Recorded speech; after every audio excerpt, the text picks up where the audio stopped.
Hello, dear saints of God. This is the feast of another saint, Teresa of Avila in Spain, on this Monday, October 15th. I'm Sister Jeanne of the Dominican order, which dates back to the 13th century, while Teresa was a cloistered nun in the 16th century Carmelite order, which dates way back to the 12th century. Let's talk about Teresa. As a woman, Teresa stood on her own 2 feet, even in the man's world of her time. She was her own person, entering the Carmelites despite strong opposition from her father. She is wrapped not so much in silence as in mystery. Beautiful, talented, outgoing, adaptable, affectionate, courageous, enthusiastic, totally human. Like Jesus, she was a mystery of paradoxes, wise yet practical, intelligent yet much in tune with her experience, a mystic yet an energetic reformer.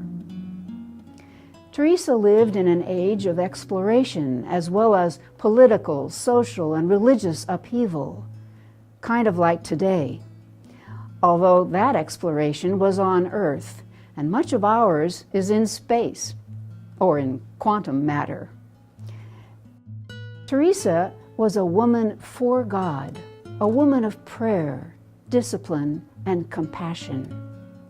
Her heart belonged to God, yet she was misunderstood, misjudged, and opposed in her efforts at reform, struggling courageously despite illness, opposition, and her own mediocrity.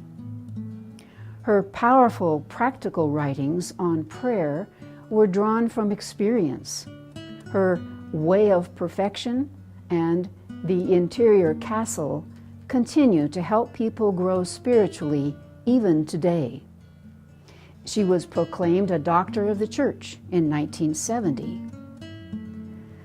Like us, Teresa enjoyed the renewing experience of a church council, that of Trent, 1563 in northern Italy, which, however, had an opposite kind of mission from the one we experienced in 1965, Vatican II in Rome. Trent was on the defense after the rise of Protestantism under Luther.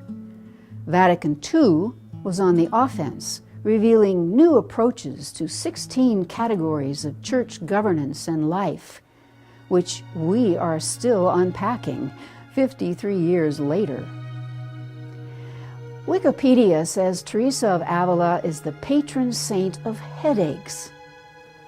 Maybe that's because one of her most famous prayers, Nada te turbe, can be very calming. Let nothing disturb you, nothing affright you, everything passes. God never changes. Through patience you will obtain everything. Whoever has God lacks nothing. God alone is enough. What a great prayer for some of the rocky days our world has been experiencing of late. God alone is enough. Amen.